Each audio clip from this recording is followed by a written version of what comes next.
untuk menyampaikan review materi. Kita tidak menulis di buku, jadi saya coba mengambil beberapa intisari dari PowerPoint. Baik, keluarga, remaja dan remaja, topik yang harus kami bawakan. Kita tahu bahwa kita semua ini pernah remaja.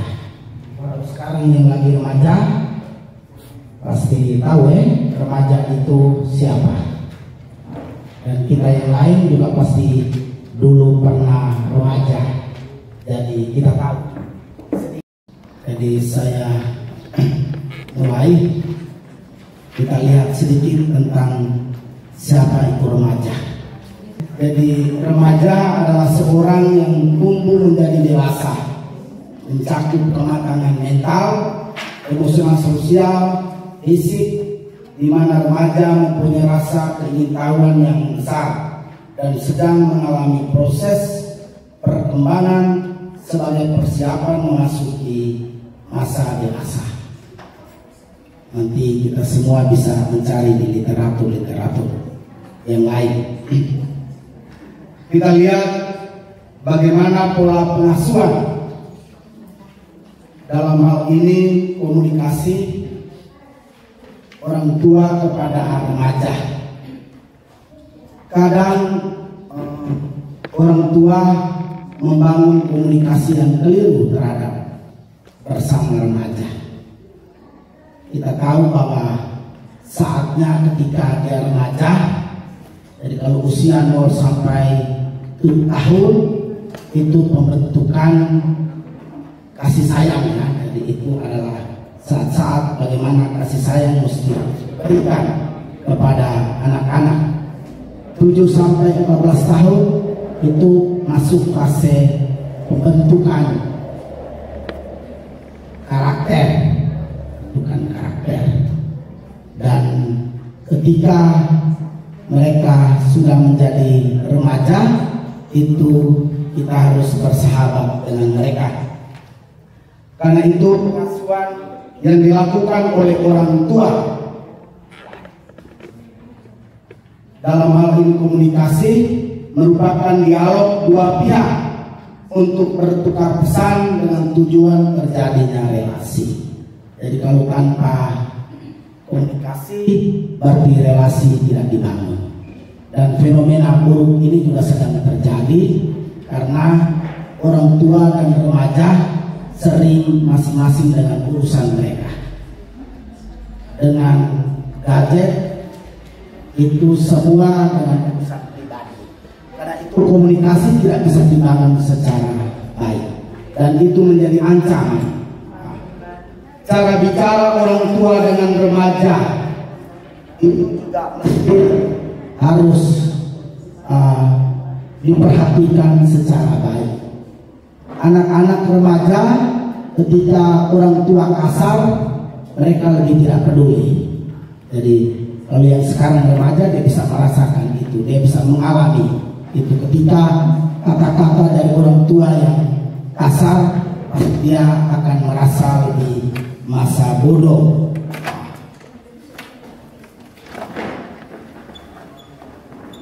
Kita juga lihat bagaimana dalam cara bicara orang tua dengan remaja ada beberapa yang perlu kita perhatikan.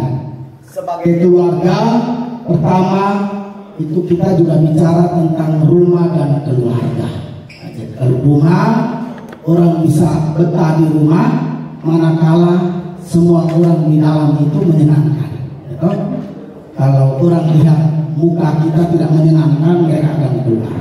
Jadi kalau hari ini peserta melihat muka saya tidak menyenangkan, bisa keluar ruangan. Itu praktis ya. Jadi begitu. Karena itu anak mesti merasa nyaman di rumah. Nah, kalau suami dia malas berada di rumah, itu mesti juga ada cara. Jadi istri-istri harus punya panjang akal untuk bagaimana dia bisa betah di rumah. Di posyandu saya tanya ibu-ibu, Saya bilang, ibu-ibu, kenapa berat badan anak kok tidak naik-naik? 6 bulan, 7 bulan. Malas makan. Jadi anak malas makan. Saya tanya mereka, kalau dia malas makan sampai 6 bulan, coba anak ini akan menjadi apa? Kalau suami malas tinggal di rumah dan dibiarkan begitu terus, dia menjadi apa? Ya kan? Intinya rumah harus menjadi nyaman untuk semua orang. Lalu pertemanan dan juga relasi sosial itu penting. Jadi remaja dia ketika membangun relasi dengan orang lain itu dia rasa lebih menguatkan dia, lebih membuat dia nyaman. Karena itu di rumah harus juga membuat dia lebih nyaman. Karena kalau tidak maka dia akan nyaman di luar dan dia keluar rumah terus. Jadi kalau ada anak-anak remaja di rumah, tiap pagi, tiap malam bangun periksa jendela-jendela. Kunci pintu kamar terkunci, tapi jendela pasti dia buka. Kalau dia merasa tidak nyaman, dia keluar lewat jendela. Jadi itu adalah hal-hal yang perlu diperhatikan. Lalu juga perilaku berisiko. Memang remaja itu rentan.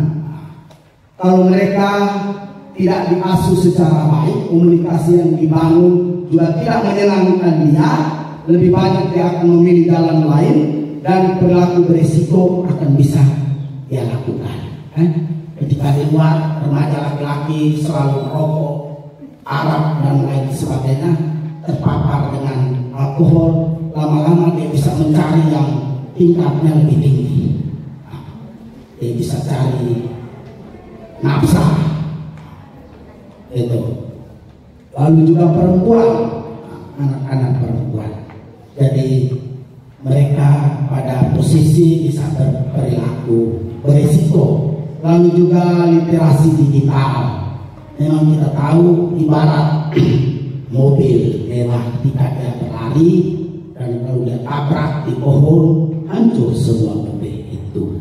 Itu juga seperti otak manusia. Ketika setiap hari dia terpapar dengan hal-hal buruk, hal-hal negatif, itu sudah menghancurkan, jadi menghancurkan spektrum otaknya, dan itu sangat berbahaya.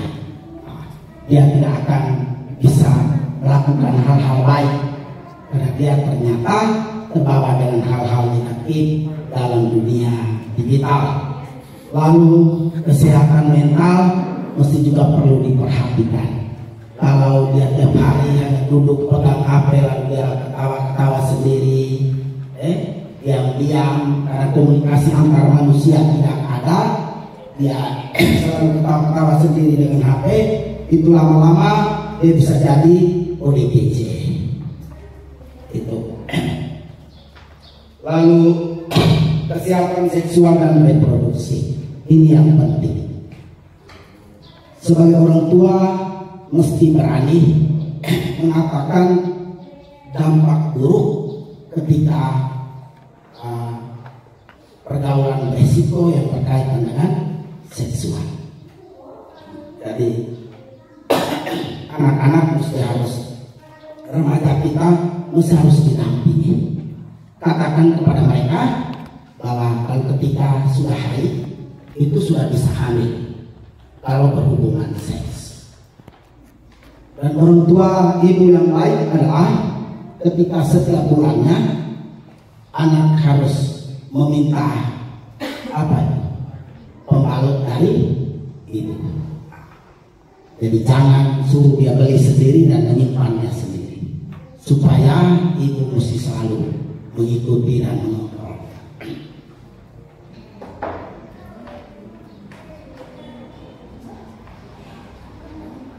Lalu perkembangan pola pikir kognitif memang sekarang juga menjadi persoalan ketika anak-anak remaja sekarang di sekolah-sekolah, ketika teman-teman dari kesehatan mempresentasi bagaimana merokok anak-anak itu dari SD kelas 5, kelas 6 itu mereka sudah merokok, dan itu berbahaya sekali. Jadi kalau sejak kecil bahkan umur-umur itu sampai dengan remaja selalu terpapar dengan rokok dan alkohol, itu melemahkan daya berpikir. Melemahkan daya berpikir.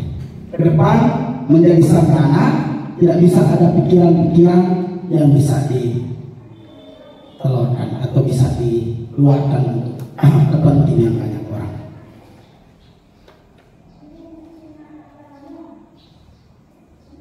Lalu yang berikut sudah tadi seksual, lalu juga reproduksi, itu berkaitan dengan kehamilan.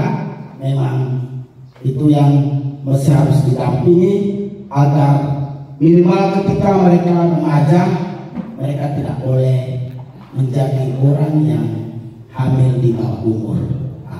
Karena seperti dijelaskan kemarin, kenapa di bawah 21 tahun itu berisiko tinggi. Kita semua tahu ketika jalan lahir belum optimal dan ketika cepat terpapar dengan seks itu berakibat pada penyakit yang mematikan manusia di dunia, yakni kanker serviks. Itu sangat berbahaya untuk seorang perempuan. Baik, jadi itu beberapa yang ini saya coba bisa mengambil sedikit kesimpulan. Jadi karena ini ada 4 terlalu di dalam dan juga berkaitan dengan sedikit gizi remaja. Memang sekarang remaja terutama putri itu suka diet. Itu yang mesti disampaikan, bahwa diet jangan sampai membahayakan diri seorang remaja. Sehingga kesimpulannya bahwa memang pengasuhan kepada remaja itu menjadi penting. Dan ketika orang tua apa yang dia katakan, apa yang dia perlakukan kepada remaja itu adalah gaya, cara sudah dia masuk dalam hal pengasuhan. Sehingga tidak bisa kalau kita bilang bahwa itu bukan pengasuhan. Kemudian pada masa remaja juga terjadi perubahan fisik juga psikis. Itu penting kita perhatikan, sehingga remaja kita mesti harus diarahkan ke arah yang lebih baik. Lalu juga pada masa remaja kebutuhan gizi menjadi penting. Kadang remaja yang tidak terpenuhi gizinya itu juga berakibat pada ketika dia menjadi ibu hamil itu anemia bisa diderita. Mungkin itu beberapa hal yang bisa kami sampaikan. Mohon maaf kalau waktunya terlalu lama. Terima kasih.